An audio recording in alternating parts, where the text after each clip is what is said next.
And my name is Kerr-Layton, and we will be presenting Behind the Walls of a Madhouse. Although the American public believed that in the late 1800s, the treatment for the mentally ill was humane, in reality, based on Nellie Bly's experience as an undercover reporter at Blackwell's Island Insane Asylum, the treatments were heartless and the government was irresponsible. For decades, the mentally ill have been seen as a lower class and have had their rights abused many times.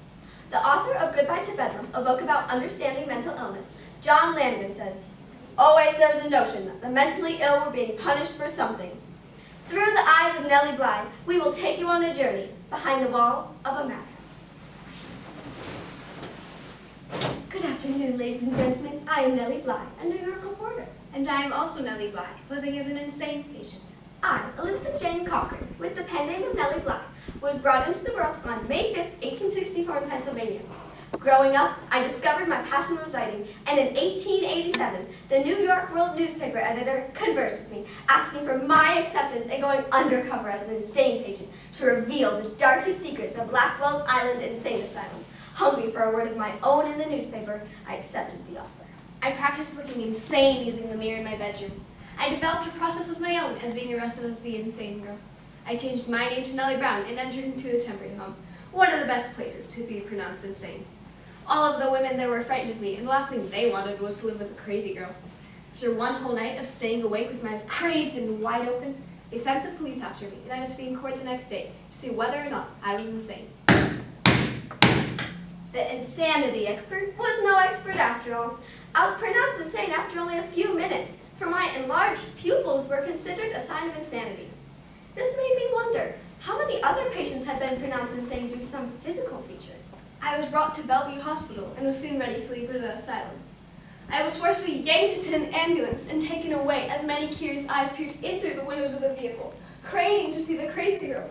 When I arrived, I immediately noticed the cold, soul-chilling drafts that surrounded my new environment. When he asked where I was given the stern response of, "Blackwell's Island, an insane place where you'll never get out of." As I was led into the building, I waited to be examined by a doctor. While waiting, I could hear many other women pleading sane, but with no response. As I was in the examination room, the doctor paid no attention to me, for he was busy flirting with the nurse. Immediately, I experienced disrespect at the asylum. "Take off your hat!" I will not take off my hat. "You will take off your hat, or I will use force, and I'm not very gentle. Hand it over." After the appointments, the patients were ushered into the bathing room, where every patient was forced to take a bath, sick or not. I was forced to strip my clothes in front of everyone, and my cheeks turned red in embarrassment. The nurse grabbed me by the arm and threw me into the murky tub. Ouch!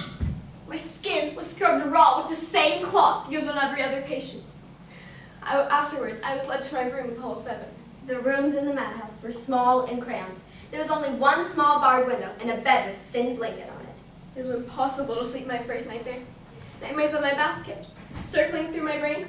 And as I heard the nurses separately lock each door, I realized that if there ever was a fire, every woman locked in her bedroom would roast to death. I doubt the nurses would risk their lives to save the patients. Not only was the asylum hazardous, but the patients were forced to wake up at 6 a.m. and sit still on uncomfortable straight-back benches until 8 p.m. For 14 hours, they were forced to sit there with no source of entertainment and no blankets in the below freezing temperatures. I awoke with bitter cold and the windows being thrust open. I was roughly shoved downstairs into the breakfast hall, where I had to force disgusting food down my throat. Spider! There's a spider in my bread! While we sat there freezing and starving, the nurses mocked us as they dined on delicious food in their warm coats next to the only fireplace. Fresh fruit and, pastries. The nurses were cruel and self-absorbed, and their rudeness escalated to such a degree where they would physically abuse their patients and sometimes even threaten the patients' lives. Multiple patients were beaten severely, pulled around by their hair, choked, and kicked. To make sure the doctors never saw this abuse, the nurses would force a patient to warn them whenever a doctor came. Even if you dared tell a doctor, you'd be held under bitter cold water until suffocation and all air was drained from your lungs and you surrendered to the nurses. The doctors wouldn't have believed us anyway. They would have just said, "It was an imagination of my diseased brains." Their cruelty drove me mad. My basic human rights were being violated. I became furious and broke a window. I was then immediately relocated to the lodge, the most frightful place on the island. The stench there was so horrible, my eyes would begin to water, and it was impossible to sleep with the unwelcome summer flies buzzing around my head. While I was staying there, I witnessed the death of a new young patient who wasn't even remotely close to being violent. She was a poor, sick girl who was ill and struggled being placed in the dirty asylum. She was choked, beaten, thrown naked in freezing water, and then thrown onto her bed, where she was found lifeless the next morning. The doctors did nothing about this.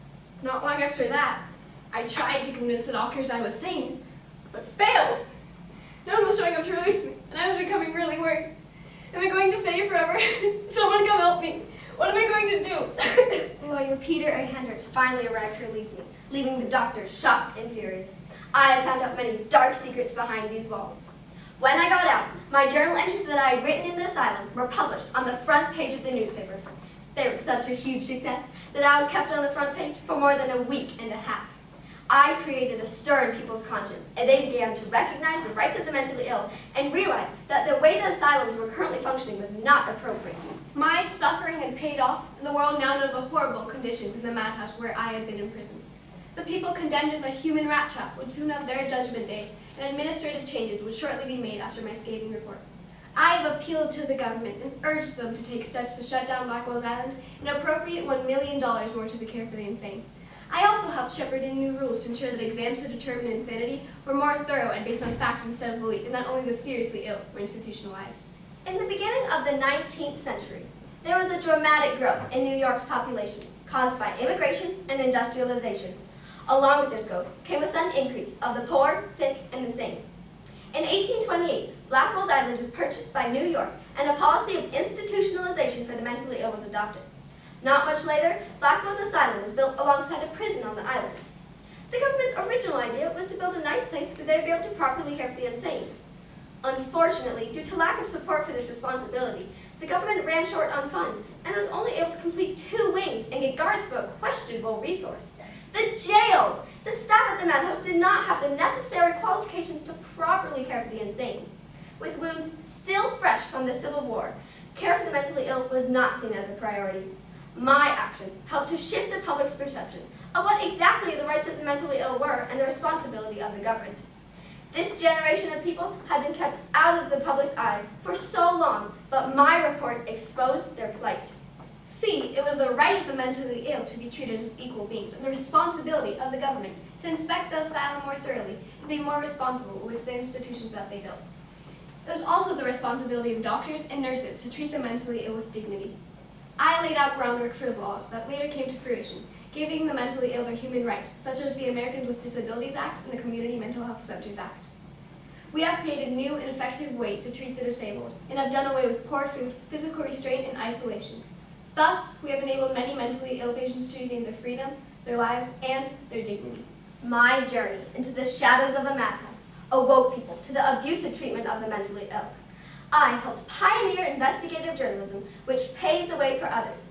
I, along with other investigative journalists, helped to usher in the era of the muckrakers, who used their media outlets to expose social ills as well as political and corporate corruption. This led to landmark cases that uncovered the lack of responsibility in institutions of power. Modern examples include the Watergate scandal and the Abu Ghraib prison scandal. My undercover exploit inspired me to go on more adventures, including traveling around the world, where I was greeted as a champion of human rights. I became one of the most popular and respected women of my day. Through my book about the experience, titled 10 Days in a Madhouse and My Testimonies in Court, I shed light on the remorseless treatment of the mentally ill and forced people to recognize the rights of the insane and the responsibility of the government to advocate for them. Thank you.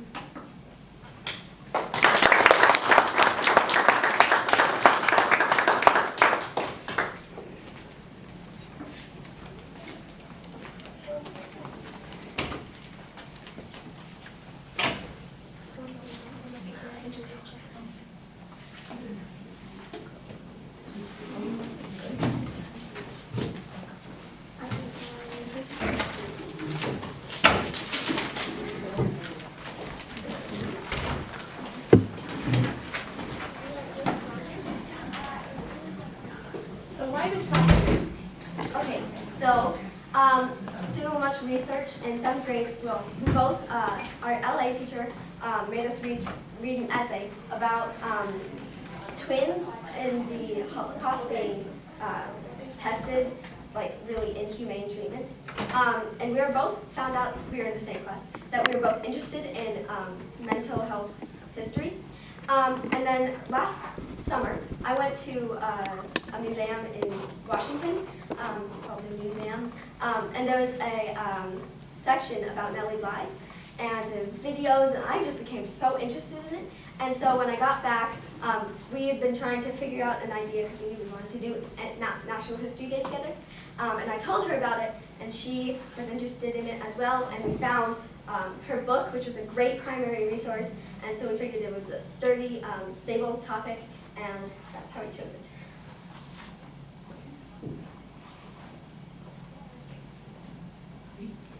Not supposed to do interviews in the second round, so. Oh, that's right, I'm sorry. That's okay, but thank you.